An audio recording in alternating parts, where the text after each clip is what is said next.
Oh, there's an intro video set. That's cool. Okay. All right. Go. Welcome to episode 419 of the Tilehurst podcast. Myself and Ross are back for another episode in the series, this ongoing series of podcasts.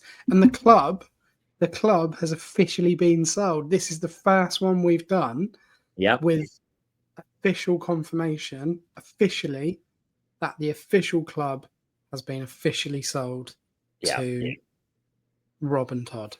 Officially, which is amazing. Yeah, and I didn't have to wake up at 5:30 in the morning to celebrate this time, so that's also a positive, which I very much appreciate. Yeah, it's all done and dusted. You've already bumped into the man Todd, right? Yeah, I bumped into him a couple of weeks ago. Gave him a TTE business card. So nice. Ben is the if you see Ben.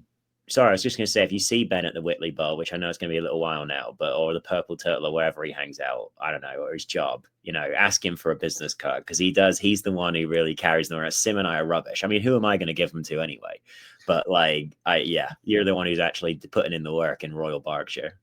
I went to, I'll name check it. I went to the Asda garage in Pangbourne today. So local people know Pangbourne's the next village up. And I used the Costa machine and I put a little card there. So if you're in the Asda garage and you go to Costa Machine and it's still there, that was me. That's actually a good series. You should keep leaving them around the place, and then if people find them, just tweet at us or Bluesky or email or whatever it is that you do. Send us a message to say that you found one of Ben's rogue business cards that's been sitting around the place. Double barreled, the brewery. Well, everyone knows double barreled in Reading, but it's the brewery nearest to me. As the Swan swims literally down the river. They've got a cork pinboard and I put 3 on there, so hopefully they're still there as well. I'm just leaving them around. I keep them on my car. It sounds really sad. It's good. It sounds like an old school find like an old school message board, like a nice what's it, pin board? Is that what you call it? Yeah, that's what it is. Yeah. Find one of those. Still find them. You know where you get them a lot over here is diners. I love a diner. IHOPs. Oh, an IHOP is like a diner chain, but basically it's okay. It's fine. I go to other diners, but that's one of that's one of the things that you get. Maybe I should send you a batch. A batch, yeah. All right, and I can take them to IHOP. Yeah, you just put them all over the highway or whatever. I don't know. Be safe. But, very good use of highway there. I appreciate that. Yeah. American owners now, we've got to show that we can translate the language for them. I am, as we said on Bluesky yesterday, the American whisperer. So exactly. And we're all New Orleans Saints fans, right? Well, hang on a minute. No, that I can't get on board with. I'm not. I actually don't mind the Saints. The Saints are kind of a fun team. They play in a great arena, and actually, genuinely, if you guys are all sports fans, if you're listening to this, you like sports stories and things like that. This story, and you can find lots of old documentaries and things on YouTube about the Saints winning the Super Bowl the year that Hurricane Katrina just devastated New Orleans. Is really, really interesting. I know that it kind of happens, it's not an American only thing. It's like a human condition thing. There's just something about the way that I don't think it's a good thing, but the way in which tragedy motivates people. I know, for instance, when the Boston Marathon bombing happened, the Red Sox won that year. The Bruins got really close that year as well. So there's just I'm not saying that, it would be great if a tragedy happens, because it'll really motivate, the team or whatever. But it is interesting noting how teams often react to that kind of thing. That hurricane was the one that I read about where basically sharks were swimming up the rivers where the crocodiles were, the alligators or whatever, and they were basically scrapping for survival. I thought that just blew my mind a little bit. Yeah. There's definitely Todd and Rob. I'd be actually interested to ask them who's seen more alligators, because both of them will have seen plenty of alligators in their time on this planet. But anyway, I digress. We're well away from Reading Football Club at this point. Yeah, it's a ridiculously rambling intro, but it is episode 419. We are thankful to our sponsors, benefactors, ZZ Films. We're thankful to you guys who are listening again. I say again, we've kind of picked up a few more listeners recently, some in very high places, I have to say. Some very, very high places, and more of that will come, hopefully. Yeah, exactly. But look, we're grateful for you guys tuning in. We're going to get straight into the official retained and released list after this short break. Right, welcome back to episode 419 of the Tyler Sen podcast. We last week, if you listened to it, we gave our own predictions and our own feelings on the what we thought the club were going to do in terms of the out of contract players. You will have seen the list that came out earlier on last week. And I'm going to recap it very quickly because there has Nicely been out before June, by the way. Just like great that it is out already, like out pretty quickly. I thought so. Yeah, exactly. Options activated. I mean, well, the first one was really contentious. Kamara, and then under 21s, Joseph Barrow, Boyd Beecroft even. He was good when I saw him the other week. He was really good. Tom Norcott, Matthew Rowley. So they are automatically enrolled into the next season. They will stay with us for another season. They're under contract.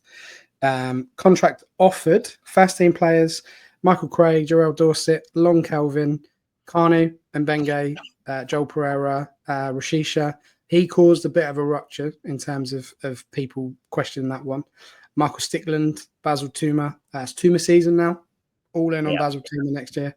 Jaden Wareham and Andy Yeardon. They were all offered contracts, and talks regarding new contracts with the club are currently ongoing. Under 21s, Jacob Borgney, John Clark, JOP. So that's Jeremiah O'Kine Peters, for those that don't know. John Ryan and Shay Spencer. And then under 18s, Ashkar Ahmed, Carter Bowdry, Philip Dewar, Sam Harrison, Luke Howard, and Josh Welland, which leaves the released list. Adrian Akunde. I was surprised at that one. I was we can go into it a little bit, but yeah, I overall finish the release list real quick, and then we can drop back onto that. Kanaya Boyce Clark, David Button, Tom Carroll, Harley Dean. Doesn't look like he's staying with the club at all in any capacity at this stage. Louis Holzman, and then under 21s, Jack Senga Ngoyi, Charlie Wellens, under 18s, Verrill George, James Charlotte, Kai Source. Very interested to see Kai Source leaving. I thought he was all right when I saw him as well. Charlie Wellens has been released just because Leighton Orient made the playoffs. Yeah, exactly. Yes, a vengeance quest. The Wellens family, get them out of here. You know? No, still, Richie Wellens did an outstanding job this season. Sorry, carry on. End of loans, Tyler Binden. Yep. Billy Bowden and Big Chem Campbell. So, Ross, where do you want to start with those guys? I do want to start with, I think, Akande and Senga being the ones that were released, I think, are the most notable. I think some people might say Holzman being released is somewhat notable too. I think, though, that overall, just like based on the conversation we were having last week, this list is kinder than I expected it to be. And it might be because our squad is not that big. But you and I kind of worried / wondered if that's it for Yeardom now. He's on his way out. We weren't 100% sure about Rashisha, and there were a few others in there, and especially in the youth ranks and things like that. We weren't sure if they'd continue through. But I think the thing that stands out for me more than any individual name, and maybe we can go back onto any individuals in that, but the thing that actually stands out most for me is how few people are on that release list. And it will get bigger. There will be more people who have been offered a contract that don't end up signing it and end up leaving. But it is to me, that was the most notable thing about the release list, is it's not that big. So yeah, I guess Adrian Akande maybe a little bit unlucky to be released on there, and Holzman as well. I think those are maybe the two, and Senga that are in there that are potentially the most surprising. But I don't think, I think, to be honest, if the rest of the list wasn't relatively kind, I wouldn't expect them to be in there. I was kind of I was more out on Akande than Kamara, for example, last week. And I'm a little bit surprised that Kamara's got a new contract offered or whatever. But I think to be honest, all of those players I could understand releasing. I'm almost surprised the list isn't a little bit larger, just because I would have thought the new ownership and everything would want to start bringing in a bunch of extra players or whatever. But you know what? I could just be wrong, because the team is so small. Like, the roster's not that big, because we just don't have that many players that aren't also registered to the U18s or the U21s. So it might just be that we just didn't have that much, chaff to cut. And I don't think there's too many players on that retained list that are overly surprising. I think Kamara is, the one that you can debate. But I think Hunt likes Kamara, so it doesn't surprise me too much. I thought it was a good signal of intent to actually try and keep some important players around. And I think that the decision to keep Yiadom around, for example, that kind of speaks to me about the intent of keeping some recurring things about the club going. Now, I don't necessarily think Yiadom will be captain next season. I think that'll probably end up being passed over to Wing, who is on the field for pretty much every game he's fit for. But I'm still happy to see a new ownership group come in and at least give Yiadom the respect of a new contract offer. It may be that the contract offer is not enough to get him to sign it. I don't know, obviously. But I think it's good to have like a new ownership group come in and understand the importance, and approve a contract being given to a player who, while, like we spoke about last week, has had kind of like ups and downs in his tenure as captain. I do think that I don't know. I just think that Yiadom's put in the work for the club at times. Like I think they, like we talked about last week, I won't rehash it all, but we went through a really tough time with him as captain, and he hasn't become as controversial a figure as Liam Moore, for example. And so I think that kind of shows that he has at least handled some of it with grace. Maybe it'd be interesting to see how it would have happened this season if, he had been fit the whole season and, he's trying to have to hold on to a place as well as be the captain. But yeah, yeah. So I guess that's my rambly thoughts about the retained list. No. I think it's a good point, actually, because they could have come in and just banned it all down and gone, right, everyone's out. We'll start again. Yeah. But and this kind of leads us into the next thing we were going to talk about, and we're not going to rehash every soundbite or quote that the new ownership group have given, and it's mainly around Joe Jacobson, who is the CEO, sharing CEO responsibilities, and Rob Coig as kind of joint owner with Todd. But they could have come in and gone, that's it, everyone's out, we're going to buy all these new players. They've said very clearly that they're going to toe the financial line, and they're not going to put the club in jeopardy, or indeed, I guess, their own finances in jeopardy by doing that.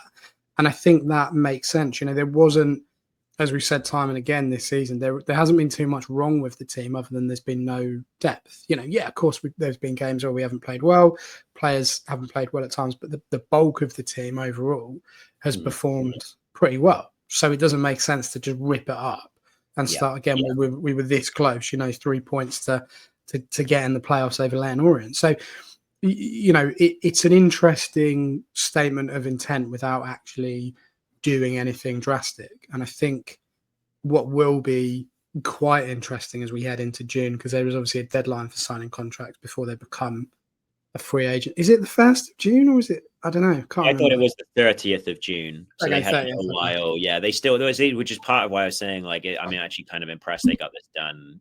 I got this retain list out this quickly, because they only came in a few days before the retain list came. Wasn't it basically almost the same day? It was they were announced on the 14th, and then the retain list came out on the 16th, I think. Yeah, 2 days. That's quick.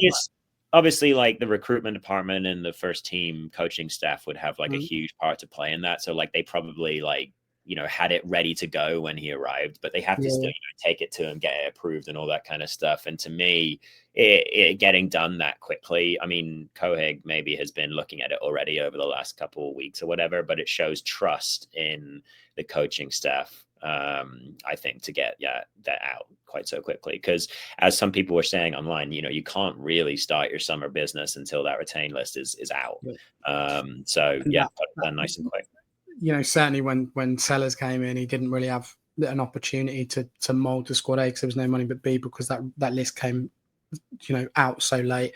Last year was a similar sort of picture. It wasn't wasn't as quick as it was this year. So I think overall it's been a very, apart from the obvious fact the club's been officially sold, it's been a very, very positive week for the club. And I think and I haven't, if I'm honest, I haven't listened to every single interview that both the guys have done, purely because there aren't enough minutes in the day. They've done a lot. Well, yeah, there is that, but also like when you've listened to one, it's kind of similar, you know. But what they've said and what I've heard, you know, sounds good. It sounds positive, you know. But ultimately, none of that means anything if they don't follow it through with action. So I think it's going to be an interesting couple of weeks in terms of the player side of it, but also the overall makeup of the team and of the club, you know, in terms of off the pitch and people that they're bringing in. You know, they brought a new director on today, Alex Lundberg, I believe his name is, or Alec Lundberg. Okay. You know, so there's all these different things at play here, and I think it's exciting to be in a situation where people are arguing over which players should have stayed and which players shouldn't have stayed, and that's kind of like the normal football vibe, you know, in terms of where we're at. I think the key thing, and we talked a little bit about this last week, but based on the fact now that the club has been sold, you know, what for you are the kind of priorities that they need to be focusing in on? You know, away from the obvious in terms of the playing squad, what else should they be doing sort of in the immediate future to bring people back on side? I think I actually meant to talk about this last week and I didn't. So this is actually a good time to sorry, I was checking my mic there. I'm in the meditation room. It's very I'm at the office today, so it's a bit of a weird podcast if you're watching on YouTube. Yeah, I didn't mention this last week and I should have mentioned it, but something I would do is I would make sure that the academy staff are still in place, like the current academy staff, and then you know, complement them with a few extra staff members, you know, where needed to actually like help them out. And I think I guess I used this word complement last week too, to mean like complement the coaching staff. And I think that in my head, I thought that I was referring to the academy as well. But I think that, you know, like there are a lot of eyes on them right now. And the retain list was like, you know, kind of like a first chance for us to see, you know, where their priorities lie in terms of squad construction. But I also think that a lot of fans have it in their head that the academy is something that may have to change under the current ownership group, whether that's correct or not. And I think that making some positive additions or things that are just, you know, good, easy PR and stuff like that around the academy, providing the academy with more, you know, like more resources, I think would be something that would really help their image early on. I mean, Coeg's finally got Bearwood, right? He's finally got it. So he must have plans for it. He's been planning to have that place for so long. Do you know one thing I would do? And I would genuinely, like our you know, like the club media department are starting to get a little bit more, you know, resources as well and stuff like that. Genuinely, all of the stories of things that have been bad over the last few years, I would spend the summer sort of marketing around those. So like, can we turn the tennis ball into something kind of like fun for this era as well? Like don't throw it on the pitch, but like, can we take those tennis balls and make them a part with the meals? Do you remember like just make them blue? Just make them blue and white and put the badge on. Yeah, exactly. There we go. Like I genuinely, I think they could genuinely like sell tennis balls with like blue and white on them. Yeah, with like there's like I survived the Die Young era. They're not going to do that. No, don't do that because that's going to be our mugs. You're right. Sorry, I don't want to take away from our mugs, but yeah, I do think, you know, like, and then so like just reverse the bad stories from the last few years. Genuinely, like I do think that just like if you can just get, you know, I know people can see through PR, but like. I do think that if you just keep showing that you're trying to solve things that have been brought up as embarrassing issues for Reading over the past few years, I would genuinely make a fuss about the meals they are serving the players at like Bearwood and stuff like that. Because if you remember last year, there was a point where they were eating like microwave meals or something like that because all the kitchen staff had to be made redundant. I would genuinely do like media stuff about how great the food is and everything for like the players and stuff now. Like, what about a sponsorship deal with Whole Foods? Well, yeah, there you go. I love Whole Foods. I love Whole It just Foods. writes its own script, right? It really, really does. I thought you said Whole Foods, and I was going to briefly mention that Ruben has been relieved of his duties in Hull. Who? We're on Never heard that. of him. I know you're not a fan, but God, that did not work out for him, did it? Didn't.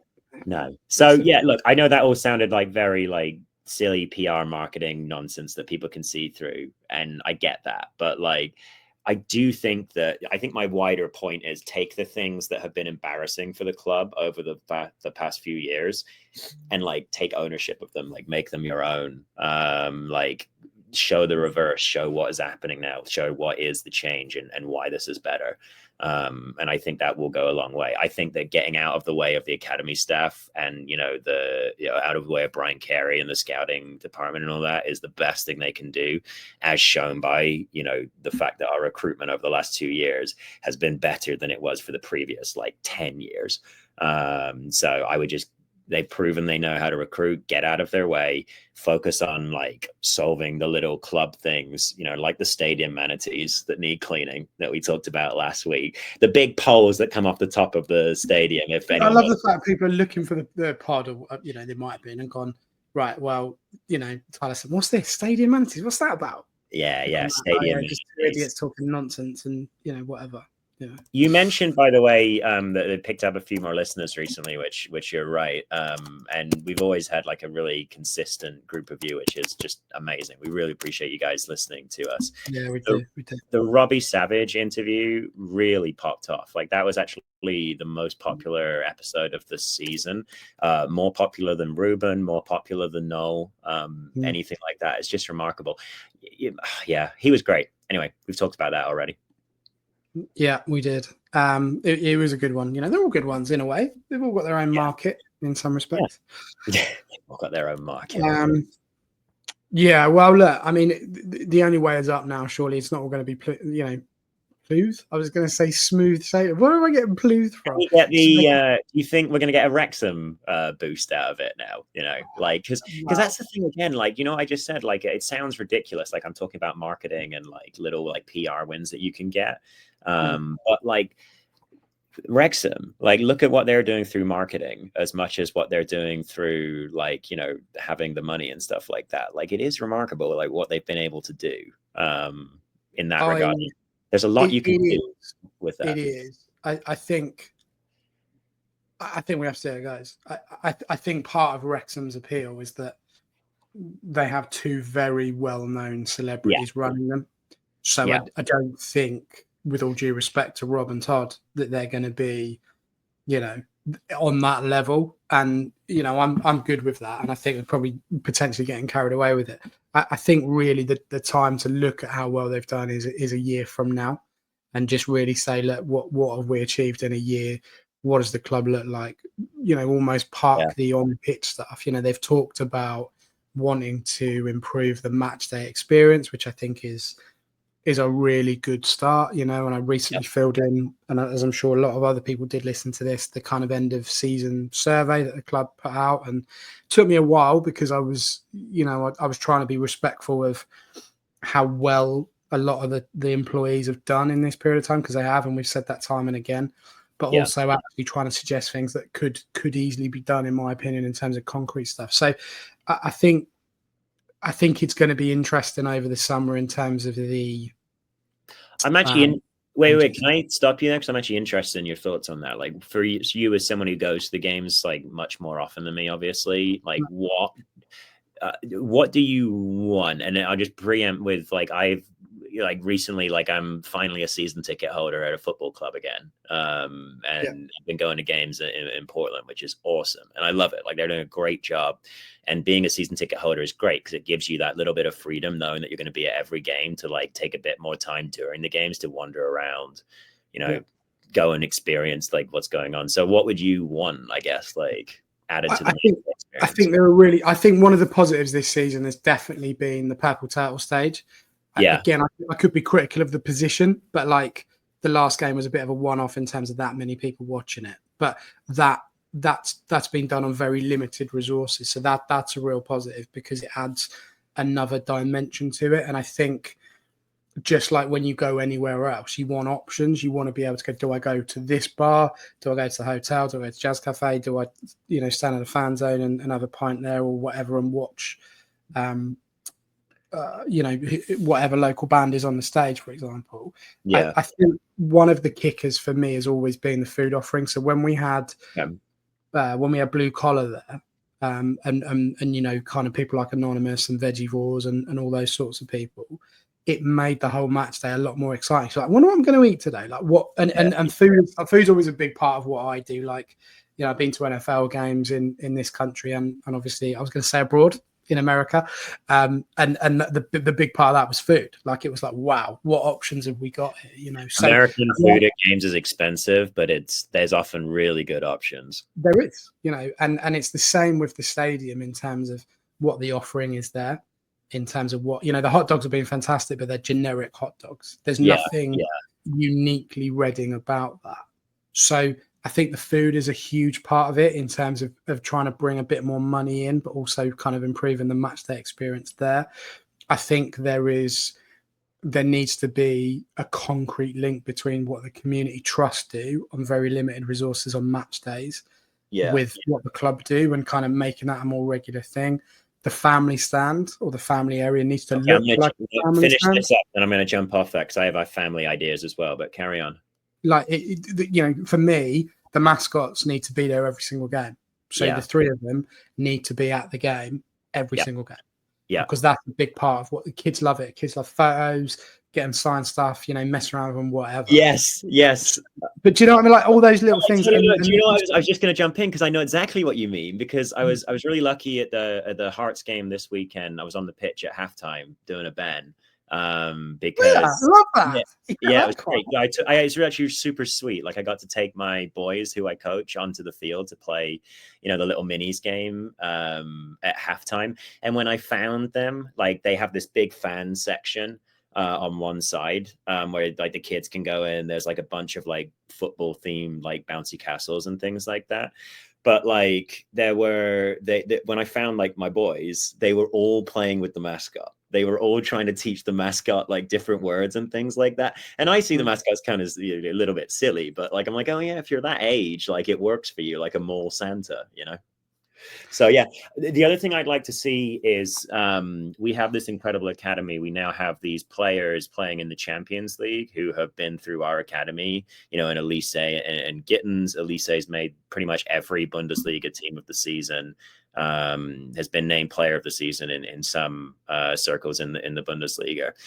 I would be trying to kind of like show people who have very young children, like where the pathway starts with Reading and stuff like that. Like, it would be great to like have some activities out. Like I was saying, with the Hearts of Pine games, they always have these kind of like bouncy castles for football out and things like that. But just having like more stuff for the kids to do, while the parents are running around getting the programs, getting the tickets sorted out, like getting all that kind of stuff. It'd be great to have the kind of like more stuff for the kids to do. But then jumping off from that, I think you can that gives an opportunity for the people who coach in the academy at a very, very young level to speak directly with members of the community who might have kids who are, potentially going to go on and develop. I know that in the UK versus the US, over here in the US, we're not quite as urgent about getting them into like an elite environment right away, because kids over here play lots of different sports until they're like 14 years old, honestly. But at the same time, I do think that I just think it'd be interesting to get like, the really young levels of the academy in, just to see, just to give the parents a sense of what it would take for their child to end up, in the Reading Academy at a very young age. I think that would be really interesting, and it'd be exciting, for the kids and the parents to get to talk to people from the academy. So I think doing some sort of kids zone and really focusing on the kids again. And then if you want to make it, like even more exciting, maybe try and get the academy involved a little bit. Halftime's a big thing as well, whether it's, getting engagement there. And I think what I want to do when I walk into the concourse is go, this is Reading, right? And, really, I can't remember where it was. It might have been West Brom. Basically, I brought a pie, love pie, and they'd put, like that edible rice paper that you get on like fairy cake sometimes. I'm wondering if it is edible, but sure. Well, yeah, but it was like a little Getting transfer, paper right? is what we've And just learned. but the actual image was of the club's badge, and it was on the pie. Okay. And I was That's like, this is like amazing. that. And Yeah, that's really cheap to do, right? But that's the sort of thing that me as an idiot would be like, yeah, I'm eating a red and pie. Love it. 110%. There are chocolates in the store here that have the Borussia Dortmund logo on them, and I buy them more than I care to admit. Yeah, no, this is it. And cool stuff like I don't know, like the royal pie is too easy, but Oh yeah. I'm trying to a little one is like if they were doing kebabs, you call it the Kebe steak and kebab. Aylesbury. There we go. It's perfect. Yeah, but like, do you know what I mean? Like, the Kebe kebab or the yeah. Sidwell sausage roll, or Actually, I'm not sure I else would is get amazing? a Kebe kebab because you never know what you're going to get from one week to Very the true. next. But do you know what I mean? Something along those lines Yeah, I like it. would be amazing. Like when they had um it was the West Berkshire Brewery, but now it's Renegade. They had the pop-up bar with the 106 and the good old boy and stuff. Yeah. That felt, and it again, it might sound really tin pot, but it felt really special because it felt local. Yeah. And what I want to see when I walk into the urinal is a fully functioning hand soap dispenser, Yeah. but also, and not piss all over the floor. But what I also want to see is like advertising that isn't just, as much as I love them, select car leasing. I want to see local things in those, like, and even if it's on rotation. You're about to see so many local prostate cancer adverts. Can I just I've got one more for you on the puns. Yeah, go on. We're going to open up a sandwich shop. It's going to be called La Fondra's Super Subs. How about that? That's big. That's big. We could do this all day. We could do this for Reading themed food, but listeners, please, just things they've thought about and gone, okay, it's not just mum's hot dog or whatever. And I know that there's, Tim might be listening to this, I doubt he is, but if he's going, shut up, Ben, like there's image rights, there's branding, there's all this sort of stuff. But there are ways around that, I think, and it's just those little touches that go, yeah, do you know what? I'm in my stadium. Right. I'm in my town, I'm in my area, and this feels like natural, So I think there's Hockey's Corner, right? We've already got names, like there are names of Reading players. Corner. Yeah, you have. But again, it doesn't. Pucker Pies done. There we go. You can't have him now, can you? Because he's a bit of a. Yeah. Oh, he's gone. Well, whatever. No, I don't mind Parkinson. He's fine. Agree to disagree. But anyway, right. I mean, he's one of the best players I've ever seen in Reading Shed, but now he's just whatever. Right. I think there's so much there. I really do. So yeah, look, it's exciting. It really is. Like, I'm genuinely really happy about this change because I feel like there's going to be so much more option, and it's not going to be plain sailing. Yeah. We're not going to go, wow, all these seats are working suddenly. But there are so many things that can be done. Right. That would just tweak things a little bit. Like the other thing I really like this season is the fact they've kind of reinvigorated the match day music, because it was actually crap. That's actually true, yeah. Rubbish. And now they release a playlist, and it's like, even if you don't like the songs, you know what you're listening to, you know what to expect, it's kind of rooted mainly in the local area. Obviously Amazon's influenced that massively, and rightly so, but there is still a connection there in terms of some of that music, and I think that's really, really important. And that connection, people going about different club and all the rest of it. Those little things just draw it back into, this is Reading Football Club. Yeah. I think it's great. I think it matters. I find the Arsenal song a little bit cringe, but I think a lot of Arsenal fans like it, and they like that sense of community and all that kind of stuff. So whatever, that's football. You laugh at the other team's fans, but then when your fans do the exact same, Super Reading chant, you think it's the best thing ever.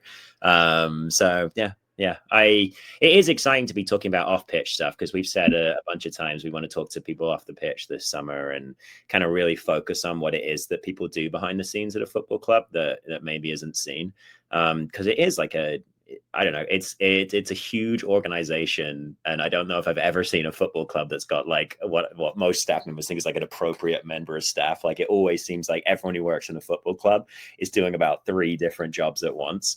So I just think it'd be very interesting to hear. These are huge institutions in terms of revenue and more importantly, like public love that are being helmed by normally relatively small groups of people. So yeah, I think it's always interesting to talk about what's going on off the pitch now that we don't have to worry about ownership. True. One thing we do have to worry about is a bulging mailbag. So Right. we are going to have a very short break and then we're going to get straight into it. Right, welcome back to episode 419 of the Tilehurst podcast. Apart from the obvious, the takeover, we've got a number of different bits and bobs. Bobbins is back from his hibernation. Oh, good. Hey, Bobbins. With so many new additions needed, do you think there's a danger of us not hitting the ground running as the new players bed in? Yes. Might we be set for a transitional season rather than one that pushes for playoffs promotion? Shoot. No, because I think that if this season is going wrong by December, there will be big changes made in December going into the January transfer window. I think that this retained list and everything has shown a lot of trust in the current on-pitch staff, like we talked about earlier. But that trust is still trust being placed in them by a new owner, and all these kinds of things. And regardless of the situation right now, obviously, when you've got a new person that didn't necessarily hire you, and I'm not sure Dai Young had anything to do with No Hung coming in, it's always going to be a little bit you're never going to be fully feeling like you're fully secure in your job. Now, I think that Noel will still be here. I think that it would take quite a bad start to the season for Noel to be gone by December. I do mean a really poor, like flirting with the relegation zone start to the season. But yeah, I see where Bobbins is coming from. Like, I think that it's possible that, if we do end up bringing in a decent amount of players in the summer that don't bet in, then yeah, we could have a kind of slower start. We kind of saw that with Sellers 2 years ago, where it took a little bit, of time, although that was kind of down to the shape as well. I think we all agreed. At that particular time. But that said, we do keep talking about how like we think the core is pretty strong, and it's not necessarily that we need to go and get like a bunch of great players. We just need to complement these players with some depth. So I think that even if we sign a decent amount of players, this summer, I do think that we will still start next season. The lineup for the first game next season could still look relatively similar to how it looked against Barnsley in the last game of the season. Yeah. I think whilst we asked, we invited people to say what they thought about expectations. It's difficult because we don't know what the makeup of the squad's going to be. We also still don't know what the league looks like in terms of finalised teams, and there's still two teams to stay and come into the league. So I think obviously we'll do a full preview moving forward, but at the moment, just based on the available information, I think there would be an expectation that we're in and around the playoffs. Yep. I don't think that there would be general contentment if we were lower down the league. I don't think we'll be relegation candidates at all. But I just feel like, and this is always the danger when you have a kind of a good season as we've had, expectations raise a little bit. So I think it's going to be interesting to see how those new players, and there will be new players come in, bed in, but I think the positive is that they're going to want to get this done early so that they have a full pre-season to kind of, play how no one wants them to play. So, yeah. Lee Griffin, if we can retain squad members we've given contracts to, then gives us a good foundation to build on. Really need all signed. Squad was paper thin as it was. Yeah, I mean, it's a good point, really. Like we said that earlier about numbers. I do still think that they may just try to add that depth, unless I think that if they're going to splash cash, it may be to replace Chem Campbell. Because obviously he's not with the club, whether that be by getting Chem Campbell or by going and getting someone else, I don't know.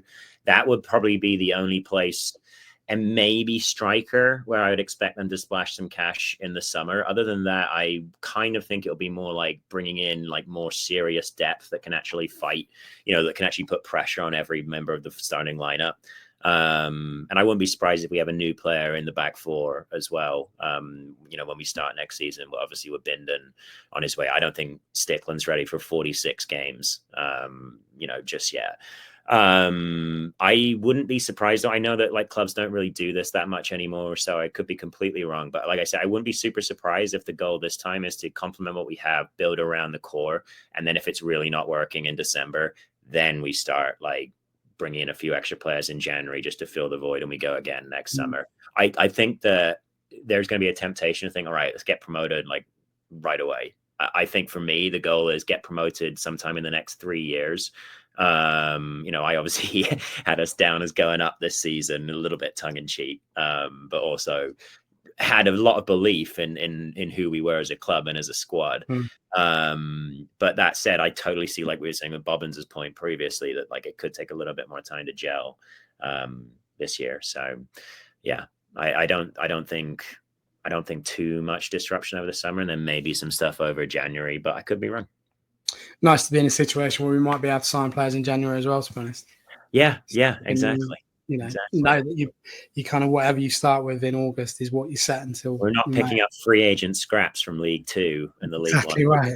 So, yeah, exactly. Yeah. Lee finally says, Lee says, Rob very transparent, seems to understand what's needed. He's got full confidence in him. Expectations depends on signings. Yeah, it's a good point. You're right. We can't really look at that until we've got that squad sorted. Dorinio, what a name that is. Expectations, 12th place finish. Need some more physical strength in the squad. Yeah, I mean, I love a 12th place finish. You love a 12th place finish? Yeah, why not? Well, I wouldn't love it now, but generally it's like, yeah, it's cool. Okay. What's cool about a 12th? I'm confused. What's cool about a 12th place? It's very Fulham, isn't it? On the beach by March, mate. Happy days. Well, actually, that's a good point. Yeah, you can just take it easy for the rest of the exactly. Yeah, so that's fair. Fair enough. RFC Martyr, I like a lot of what Rob and Todd have to say. And to be honest, go ahead. No, you go ahead. It's just good to have an owner that communicates. I do think we're going to see a lot of trimming of costs, and I get the feeling he plans to reduce the size of the academy by taking out the younger age groups. Yeah, I mean, I don't know where he's at with the academy. Like, obviously, there was a lot of, and it was scaremongering, to be honest, in terms of people going, oh, yeah, well, he's going to do this, going to do that, with little to no evidence from people that should know better, quite frankly. But, that unfortunately, that rumour has stuck around. And I think, there needs to be some sort of, I know he's kind of mentioned it in passing, but coming out and saying this is the plan for the academy. Yeah. And where it leaves staff and how easy or difficult or whatever Harrison Gilks's job will be, is going to be a big part of I say winning fans over, but reassuring fans that the academy is still going to be the jewel in this club's crown. So yeah, I think there needs to be some hesitation and worry from the fan base, by the way, because even if that has been dispelled, sometimes, and there's been thoughts about it, you never know. And also, we have a very recent memory of the women's team, in the period where it looked like Coag was going to buy the team the first time, not being able to continue at the level that they were at. And so I don't know where that decision was made, where in the tree that decision was made. I understand, the situation we were in, why some people may have felt that decision needed to be made. But if you're a fan and you saw that happen to one of the things that you were proud of as part of your club, then I can understand, worries about another thing that you're proud of as part of your club. And yeah, I did think that the women's team was something that I was proud of. I was proud that we had players who were playing for England that had come through our club. So yeah, I think that I can understand, with another jewel in the crown, as you say, why people are concerned about maybe losing it. I think the other thing, and no one's asked about this, but where the women's team sit within the club right now, and what resources are going to be made available to them. There's been quite a few sort of, I say, adverts, posts about development centres and bringing in new players and stuff, which I think is obviously much needed, because you know, I know I'm laughing, but they started the season with literally no players. You know, they had to fill a numbers weakened team, let alone, you know, experience. And they've done remarkably well to stay in the league and to keep going with everything that they've had to deal with. Yeah. But it will be interesting as to whether or not there is some sort of formal communication around, you know, additional funding or additional support or whatever, and where this ownership group is. So I think it's all up in the air at the moment in terms of that. And I think people, based on what might have happened, you know, under the previous owner, but also with these guys at Wickham, they're very quick to just assume that might be the case here, and it could well not be. So, you know, there are a number of things really that need to be answered around those youth teams, the academy, and also, you know, where the women's teams sit in the overall, you know, picture of the club, really. Stephen Sawyers, we're going up via the playoffs. That's all. Curse broken, club back. Love it. There we go. Was that one sent before the final game against Barnsley? He was just jumping on the bandwagon with me. By the way, listeners and readers of the Tilehurst End, I very much appreciate you nominating Joel Pereira as your player of the season. Thanks very much for that, for validating. After, you know, I got the promotion one slightly wrong at the end of the season. I very much appreciate it. I nailed it. They obviously listened to you. They obviously listened. I literally, and then you saw who was third, right, on that list. I was like, oh, I wonder what podcast the people who answered this listened to. You know, like the most engaged Tilehurst End fans. But like, especially when you got pelters back in the day for suggesting Joel Pereira should be player of the season. Joel Pereira, Tyler Binden, Charlie Savage. That list was made for us. Just cracked me up when I saw that. But yeah, thank you for voting Joel Pereira as player of the season. Correct. I'll just remind you, 6 goals more than expected conceded for David Button last year, 9 goals extra not conceded by Joel Pereira this year. So that's a 15-goal swing that Joel Pereira engaged in. I love Tyler Binden. Man was not saving us 15 goals over the course of the season. Remarkable from Pereira this year. Yeah, definitely. Up the ding, expectations on which youngsters will stay with the first team and who will drop down to the under 21s. That's a good question, actually. It's a really good. I mean, I don't know. I think the positive stand in this league, as we said, is that you get that EFL trophy vibe. Yeah. So I would like to think they're kind of pooling those players and going, look, you know, you're going to play as many cup games as we possibly get, and that's your opportunity to kind of make the gateway to the league. Because you can still send them out on loan in January once all those cup competitions are over, you know, so they can get some. Like with Kamara, I almost feel like Kamara could do with a loan in League Two for a year. Like if he does sign that new, you know, we've got an option, and maybe League Two for a year to see if he really kicks on. But I do think that, like, to a certain degree, that's a player that, while he isn't that flashy, he does a couple of little things that Noel likes. So he probably won't do that. But yeah, we can actually think about sending players on loan to develop again. Who do I think from the current team might drop down again? I wouldn't. It's a really good question. I honestly wouldn't mind seeing. I think it would be good to have, you know, Stickland just get as much game time as possible. And he's going to do that in the U21s, obviously. But it may be that he is the first center back off the bench this year coming. So they might not want to do that. I do think that there would be value still in giving Garcia some time with those younger age groups, because I think that he got tired. I think the second half of the season was weaker for him than the first half of the season. So yeah, maybe giving him the younger guys for a little bit of the season would be good. Are you, or not you, but are clubs still allowed to play overage players in the under 21s? Yeah, every now and again. I know James Milner used to play in it, for ages until he was pretty old. So I think having Yeardom in that setup will be positive for those young players. Yep, definitely. Yeah, that's actually a really good point. Yeah. That's right. I do make a few a season. Yeah. You do love a right back, and you do make good points when it comes to right backs. So that's the way. Appreciate it. Jamie White's day of first new signing bingo. He says the 3rd of June. What's that? That's what are we now? The 23rd? 22nd? We're on the 21st. It's Memorial Day. Monday is a holiday in the United States. It is the 21st. God, I thought it was the 22nd. Lost the day. It's all right. Yeah, Monday is a holiday in the United States, so if the guy with the money is he's got a day off, maybe he'll get bored. Maybe he'll just be like, all right, let's pull out a signing. Let's go. Let's get it done.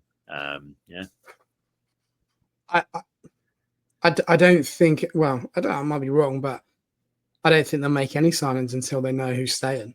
Will they? Yeah, I agree. No, they won't. Let's say, but June 3rd is not a bad shout. But because I think that most players will want to know before June 30th, where they're going to be. Oh yeah, 100%. Not in terms of like not in terms of like exactly what club they're going to be at or whatever, but just like whether they're going to be at Reading next season. They're going to want to know that by the start of June, really.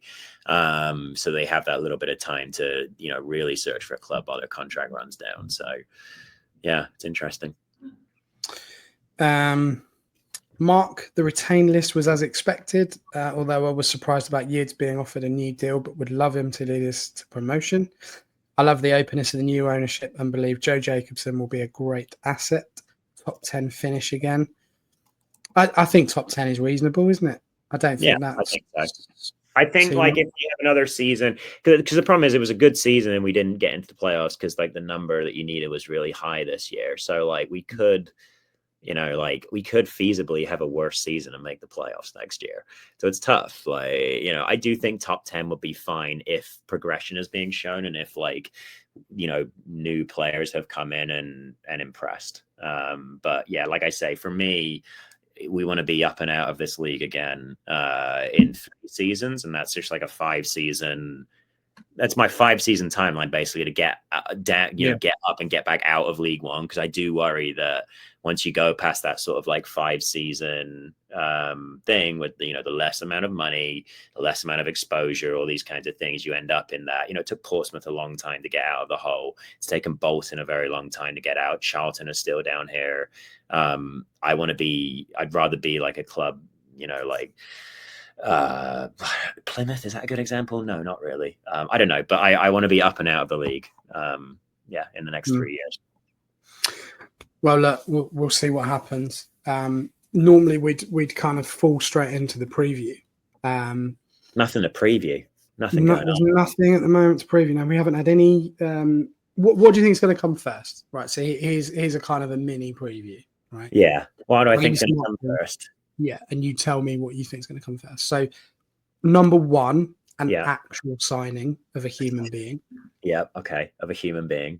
Number 2, shirt release. Okay. Yeah. Yeah. With me so far? Yeah, I'm with you. Shirt release and a new signing. Number 3, a staffing, retained and release list. Staffing, retained and release list. Oh, like for the coaches. Mm-hmm. Okay. Do they do that? They might.